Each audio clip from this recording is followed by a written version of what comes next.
4 जिले और 8 विधानसभा से मिलकर बनी है विदिशा लोकसभा। इसमें विदिशा, सांची, खातेगांव, सिलवानी, भोजपुर और यहां तक कि बुधनी भी इसी लोकसभा का हिस्सा है। बुधनी जहां से पूर्व मुख्यमंत्री शिवराज सिंह चौहान वर्तमान में विधायक भी हैं। आपको बता दें कि विदिशा लोकसभा यहां से न केवल अटल बिहारी वाजपेयी, सुषमा स्वराज और खुद शिवराज सिंह चौहान भी सांसद रहे, लेकिन क्या इतने बड़े बड़े चेहरे मिलने के बावजूद इस लोकसभा के मुद्दे सॉल्व हुए या फिर यहां पर विकास आया? रोजगारी, बेरोजगारी या उद्योग जगत, उद्योग धंधों का क्या हाल है, ये जानेंगे विदिशा की जनता से, जानेंगे विदिशा का मूड। आइए चलते हैं।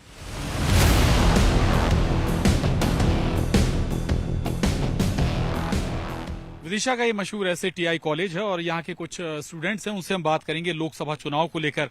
लोकसभा चुनाव आ गए हैं, सिर पर हैं, वोट आप सभी वोटर हो गए होंगे जी। क्या मसले हैं इस बार? अभी तो इलेक्शंस आ रहे हैं जी। वोट करना है इस बार। यूथ का कोई इशू है आपको लगता है जो उठना चाहिए चुनाव में? यस, जॉब को लेके, गवर्नमेंट जॉब वगैरह के लिए। आपको? जी, गवर्नमेंट जॉब के लिए जी। महिला सुरक्षा के लिए जी, महिला सुरक्षा जी। उद्योग आपको लगता है यहाँ उद्योग या उनकी कमी है कुछ? हाँ, होना चाहिए, इससे ना लोगों को रोजगार मिलेगा। जी जी जी। आप भी विदिशा से हैं जी? कहाँ से हैं? इंदौर से। अच्छा, इंदौर से। विदिशा, इंदौर जैसे बड़े शहर से आप विदिशा में आए, लगा आपको कुछ बदलाव होना चाहिए, विकास यहाँ कुछ और दरकार है? हाँ, विदिशा में बहुत ज्यादा डेवलपमेंट की जरूरत है जी। काफी डिफरेंट एरिया है वो इंदौर से, इसलिए बहुत। ठीक है। आप? मैं हरदा से। जी, हरदा से। विदिशा में विकास की दरकार है कुछ? बिल्कुल है जी। अच्छा, लोकसभा चुनाव है, लोकसभा देश का चुनाव है, ऐसे कौन से मसले हैं जिन पर बात होनी चाहिए? अगर स्टूडेंट का देखें तो फिर मतलब जो आजकल हो रहा है कि लोग पढ़ के भी बेरोजगार बैठे हैं, तो उस चीज पे होना चाहिए जी। बिल्कुल, बेरोजगारी पर बात होनी चाहिए। अच्छी बात है, तो सारे जो स्टूडेंट्स हैं वो जरूर एक बात महत्वपूर्ण तरीके से कह रहे हैं कि भाई बेरोजगारी पर जरूर चर्चा हो, बात हो, और दूसरा उद्योगों पर भी काम किया जाए। हमारे साथ इस वक्त कुछ पॉलिटेक्निक के बच्चे हैं, उनसे भी समझेंगे। टेक्निकल ट्रेनिंग ले रहे हैं, वो प्रोफेशनल ट्रेनिंग ले रहे हैं। लोकसभा चुनाव आ गया, वोट करते हैं अभी आप? हाँ जी। तो लोकसभा चुनाव में कौन से इशू, कौन से मुद्दे जिन पर बात होनी चाहिए? वही कि हमारे हिसाब से तो अभी बस यही कि जैसे हमको स्कॉलरशिप वगैरह नहीं मिलती तो हमको मिलना चाहिए ओबीसी वाले को। जैसे पहले बताया था कि 28,000 पूरी स्कॉलरशिप मिलेंगी, पर अभी नहीं मिल रही है, तो ओबीसी वाले को परेशानी इसी कारण से हो रही है, अभी बाकी कुछ नहीं। राम मंदिर सुना है ना? अच्छा, जाएंगे राम मंदिर? अभी जाना तो वैसे है नहीं, लेकिन क्या है कि राम मंदिर वैसे अच्छा बना है, काफी देखने में बहुत अच्छा लग रहा है जी। जाएंगे राम मंदिर, जाएंगे। हमारे बीना से एक ट्रेन चालू हो गई है, बीना टू अयोध्या धाम। अच्छा, जाएंगे अच्छा, उससे। जरूर जाएंगे। कहाँ? यहीं से आप? हाँ। विदिशा से? लोकल विदिशा से। विदिशा के इशू क्या है?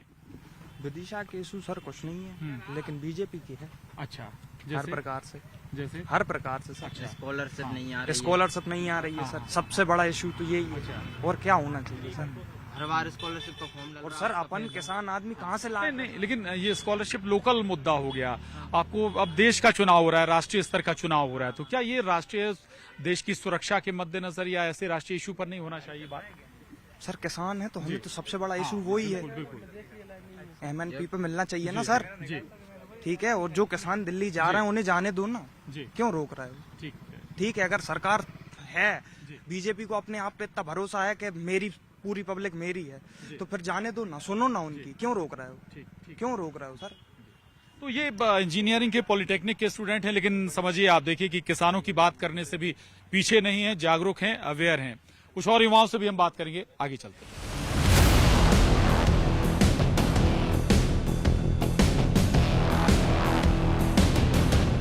विदिशा लोकसभा का हिस्सा है सांची। विश्व प्रसिद्ध पर्यटक स्थल के तौर पर भी सांची की पहचान है। इसके अलावा देश की दूसरी और मध्य प्रदेश की पहली सोलर सिटी के तौर पर भी सांची को मिली है सौगात। जानेंगे सांची के मतदाताओं से लोकसभा चुनाव को लेकर उनका मूड। इस वक्त हम विदिशा लोकसभा के विश्व प्रसिद्ध सांची स्तूप, जो विश्व पर्यटन स्थल के तौर पर जिसकी पहचान है, कुछ पर्यटक हमारे साथ इस वक्त मौजूद हैं, उनसे हम बात करेंगे। कहाँ से आए हैं आप लोग? मुंबई, महाराष्ट्र। जी। कैसा लगा सांची? बहुत अच्छा लगा जी। पीसफुल प्लेस है ये, बहुत पीसफुल प्लेस है, बहुत ब्यूटीफुल है जी। आपको कैसा लगा? अच्छा लगा जी। लोकसभा चुनाव आ गए हैं, कोई विचार बना रहे हैं आप लोग? महाराष्ट्र, मुंबई में भी स्वाभाविक है। हाँ मतलब काफी अभी की जो सरकार है वहाँ पे वो भी काफी काम कर रहे हैं। जी। तो अभी जैसे भारत सरकार ने काफी काम किया हुआ है, बीजेपी की सरकार ने, तो ऐसा लग रहा है क्या और एक बार मौका देके उनको देश को आगे बढ़ाए, ऐसा मुझे लग रहा है। अच्छा, नेशनल मसले क्या है, मुद्दे क्या हैं? नेशनल तो यही लग रहा है क्या मतलब देश की प्रगति हो, बहुत आगे बढ़े। अच्छा, बहुत सारी चर्चाएं राम मंदिर पर, धारा 370, 35A पर। वो तो उस पे तो मुझे कुछ नहीं बोला है। जी मुझे भी उसमें कुछ नहीं बोला है, लेकिन जो अयोध्या में जो किया है जी वो सरकार ने बहुत अच्छा किया है और सबको जाना चाहिए वहाँ पे एक बार। जी बिल्कुल। तो आप सुन रहे होंगे, महाराष्ट्र से ये सभी लोग आए हुए हैं, लेकिन जुबान पर वो मसले जरूर हैं जो वाकई जिनकी चर्चा न केवल महाराष्ट्र में बल्कि मध्य प्रदेश में और विदिशा लोकसभा में भी है। आइए चलेंगे, कुछ और लोगों से बात करेंगे।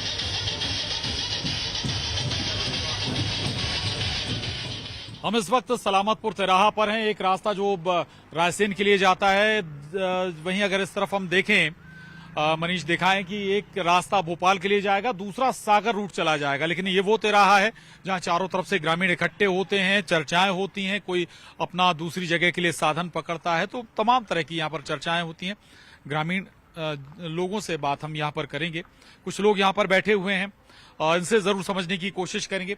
दादा, लोकसभा चुनाव आ गया है और पिछला चुनाव गुजरा है, नया चुनाव है। अब इस चुनाव में क्या मसले हैं, क्या मुद्दे हैं, खासतौर से ग्रामीणों के? ग्रामीणों के मुद्दे क्या हैं? जी सरकार बन रही थी, इससे पहले उन्होंने बोला था कि 2700 रुपए कुंटल पीसी खरीदेंगे और अब पंजीयन हो रहा है 2250 का। फिर काहेगी सरकार? और लोग कह रहे हैं मोदी सरकार, मोदी सरकार है। धान का भाव 4000 रुपए कुंटल था, अब 2900 आ गया, 3000 आ गया है। लेकिन सरकार को सोचना चाहिए ना कि उन्होंने 2700 रुपए कुंटल का अनाज का बोला था, फिर 2250 का क्यों पंजीयन करा रहे हैं? मजदूरी रोजगार कर रहे हैं। हाँ। रोजगार मिल रहा है, नहीं मिल रहा? रोजगार का रोजगार मिल रहा है। हाँ। कुटीर आई नहीं है। अच्छा। ना तो गैस चूल्हा मिला है। हाँ। और ना तो लाडली बहना योजना कहा था 3000 मिलेंगे, वही 1250 भी नहीं मिल रहा है। अच्छा। भाड़ा भी नहीं भर रहा है, कल डेट ही निकल गई। अच्छा। 23 साल उम्र होने के बाद पहले झटके में ही आई थी, कल 23 बार, कल इसमें उम्र कम है, भाड़ा भी नहीं भरा। कुटीर के लिए तो अभी भी तैयारी हो रही है, अभी भी फॉर्म भरे जा रहे हैं। सेक्रेटरी को दे दिए, सबको दे दिए। अच्छा, बीच में गड़बड़ हो गई। राशन कार्ड के भी दिए, किसी ने सुनवाई नहीं हो रही। 181 पे शिकायत की, कोई सुनवाई नहीं हो रही। हाँ। कुछ महिलाएं यहाँ पर बैठी हैं, ग्रामीण क्षेत्र की महिलाएं हैं, इनसे जरूर हम बात करेंगे, कोशिश करेंगे। अम्मा, कहाँ से हैं? हम तेजालपुर से हैं सर। अच्छा। योजनाओं का लाभ मिल रहा है? कुछ लाभ नहीं मिल रहा हमारे। जहाँ कोई कच्चे मकान है, कुल 600 रुपया में हाथ खाली मिल रहा है, का हुए सर। और 2 बंगों के नहीं भरे, ट्रैक्टर मांग रहा है फार्म में, लाडली बहना वाली ट्रैक्टर मांग रहा था, हम ट्रैक्टर कहाँ से ले आए? हाँ, कुछ नहीं मिल रहा सर। अच्छा, लाडली बहना तो राज्य की योजना थी, अब तो केंद्र के चुनाव हो रहे हैं, देश के चुनाव हो रहे हैं। ठीक है, कोई लाभ नहीं है। अच्छा, कोई लाभ नहीं है सर। जी जी जी। अब देश के चुनाव हो रहे हैं, आपको मुख्यमंत्री नहीं प्रधानमंत्री चुनना है। हाँ ठीक है सर। हाँ तो चुन लेंगे सर। अच्छी सरकार रही तो क्यों नहीं चुनेंगे? और कुटी वगैरह थोड़ा बहुत लाभ तो होना चाहिए गाँव में। अब लाभ ही नहीं है, फिर ऐसे मुख्यमंत्री को रखकर भी क्या करेंगे? अम्मा, आपको मिल रही? हमें तो साहब कुछ नहीं मिल रहा, कागज ना पेंशन मिल रही, न लाभ योजना मिली। अच्छा, तो अपने अफसरों से, अधिकारियों से आपने गुहार नहीं लगाई? बोला नहीं आपने? नहीं बोलो, हाँ। मनो सुनी ही नहीं हमारी। अच्छा। हाँ, क्या तुम्हें नहीं मिला? अच्छा। महंगाई वगैरह लग रहा है कि कुछ बढ़ी है, ज्यादा है महंगाई? सब भाती है महंगाई। हाँ। अच्छा। महंगाई तो सब चीज महंगी कर देगी सर। अच्छा। हाँ। और क्या 400 में टंकी भरा भाई, 900 में भरा रही सर। कब भरा रही 400 में? हाँ, बे कर रहा है जो। वे तो हमसे पैसा लूट रहा है। सही कह रहे हैं हम, कोई गलत नहीं कह रहे। अच्छा, महंगाई है अभी? हाँ। अच्छा, आप कुछ कह रहे हैं, आप बताओ ना क्या कह रहे हो? क्षेत्रीय समस्या है, सांसद को पता नहीं है, लेकिन आते हैं मोदी जी के चेहरे पर लड़के चुनाव जीत के चले जाते हैं क्षेत्र में। अच्छा, सांसद जी का पता नहीं, मोदी जी के पे जीत जाते, मोदी जी के चेहरे पर। जी, थोड़ा क्या है, यहाँ पे पब्लिक जो है ज्यादा समझदार नहीं है, धर्म जाति वगैरह पे वोट करती है। बाकी जो क्षेत्रीय समस्या है, सबसे बड़ी समस्या इस क्षेत्र की है बेरोजगारी। तो दरअसल यहाँ पर बेरोजगारी एक बड़ा मसला है, और दूसरा ये कि यहाँ के सांसद को लेकर जरूर कुछ लोगों में नाराजगी है कि वो कभी नजर नहीं आए या फिर उन्होंने कभी चेहरा नहीं दिखाया। हम कुछ और भी लोगों से जानेंगे, समझेंगे आखिर और क्या चल रहा है जनता के जहन में।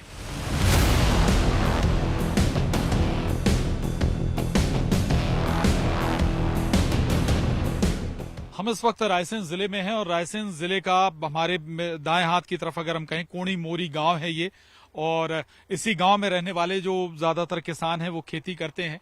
ये आप देख पा रहे हैं शख्स अपने जो खेती या हम कहें कि खेत में लगातार देख रहे हैं, ऑब्जर्वेशन कर रहे हैं कि क्या कैसा ठीक है नहीं। इन लोगों से हम बात करने की कोशिश करेंगे।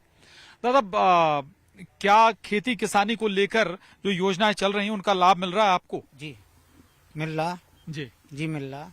अभी कुछ चल रहा है मसला कि भाई जो समर्थन का वादा किया गया है गेहूं की फसल का उतना नहीं दिया जा रहा है? नहीं दिया जा रहा अभी। अच्छा। अभी नहीं दिया। तो क्या कहा जा रहा है? अभी तो कहा जा रहा कुछ कह नहीं सकते हैं। 27 होगी या नहीं होगी। अभी 2125 का वो है। हाँ, पिछला रेट।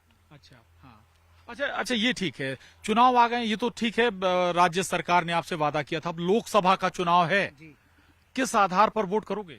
अब वोटिंग तो साहब देख के नहीं, अब आधार पे सब लोग गांव बस्ती के लोग जो भी अपन संगठन करके नहीं जो भी चाहेंगे वहाँ दे सकते। देश के जो भी मसले मोदी जी से अच्छा इस समय कोई नेता नहीं है भारत देश के अंदर, इसलिए 90% पब्लिक उन्हीं को वोट करेगी।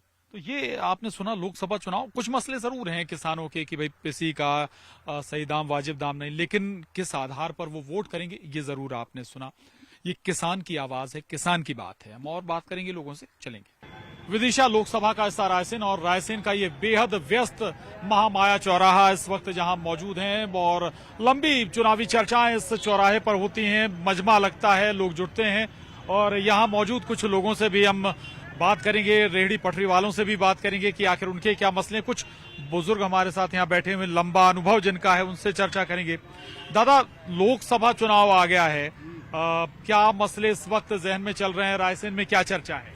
रायसेन में चर्चा तो बीजेपी की है, बीजेपी आएगी। जी, मुद्दे क्या है? तो मुद्दे मोदी के काम के मुद्दे हैं। मोदी ने ऐसे काम किए हैं कि अभी तक किसी सरकारों ने काम नहीं किए, जो हमें साल मोदी ने करके दिखा दिया। जैसे 370, राम मंदिर, ये सब सारी बातें हैं। और ये किसानों का जो धरना चल रहा है ना, ये भी सियासत है। अच्छा, ये धरना करवाया जा रहा है क्योंकि चुनाव के पीछे मोदी को हराना है। मोदी विरोध वाले हैं सभी। अच्छा, मसले तो ऐसे है, कुछ नहीं है ज्यादा, मगर अब क्या है, ये मसले तो बनाए जाते हैं, है ना। चुनाव का टाइम आता है तो हर पार्टी जो है अपने हिसाब से चलती है। यही मेरा कहना है, और कुछ नहीं, बस हो गया। मतलब राम मंदिर तो बन गया, अगर जो लोकल में धरातल की अपन बात करें तो हमारे शंकर भगवान ऊपर शिवरात्रि को मेला लगेगा ऊपर किले पे। तो वो वर्षों से बनेंगे साहब शंकर भगवान। उमा जी आई थी, अब जी आई थी, अन्न जल छोड़ के गई थी, आज तक कोई आओ नहीं बोलता। हाँ, जो नगर पालिका के द्वारा भी अच्छे काम किए गए रायसेन नगर में, आप देख रहे हैं चौराहे पे LED द्वारा का प्रसारण करना, और कई अपनी योजनाएं जो सरकार की हैं, वह डॉक्टर प्रभुराम चौधरी जी ने अभी जिला चिकित्सालय का नवीनीकरण किया है। जो लोकसभा के चुनाव हैं, अगर उन पर हम बात करें तो लोकसभा का चुनाव पर्टिकुलर एक चेहरे पर जाकर अटक जाता है, और वो है प्रधानमंत्री नरेंद्र मोदी का। तमाम मसले गौड़ हो जाते हैं जब बात प्रधानमंत्री नरेंद्र मोदी की आती है। हमारे साथ इस वक्त विदिशा सांसद रमाकांत भार्गव जी हैं। रमाकांत जी, लोकसभा के लिए हमारी तरफ से जो बड़े काम किए गए, ऐसा है विदिशा संसदीय क्षेत्र में काफी काम हुए हैं।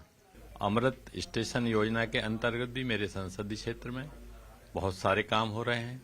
विदिशा, गंजबासौदा, सांची में भी रीडेवलपमेंट के बहुत सारे काम हो रहे हैं। चुनाव की जहां तक बात है तो मान्यवर मोदी जी की गारंटी के आधार पर हम लोग चुनाव में जाएंगे। कहता है वोटर में हमने विदिशा रायसेन लोकसभा में आम जनता का मूड समझने की कोशिश की। इसमें महंगाई, बेरोजगारी से लेकर शिक्षा, स्वास्थ्य तक की बात हुई, किसानी का मसला भी आया, लेकिन जो सबसे भारी मसला था वो था प्रधानमंत्री नरेंद्र मोदी का चेहरा, जो सब मसलों पर भारी रहा। तो आज के कहता है वोटर में बस इतना ही। अगले कहता है वोटर में हम किसी और लोकसभा का हाल लेकर आपके सामने होंगे पेश। तब तक के लिए दीजिए इजाजत, नमस्कार।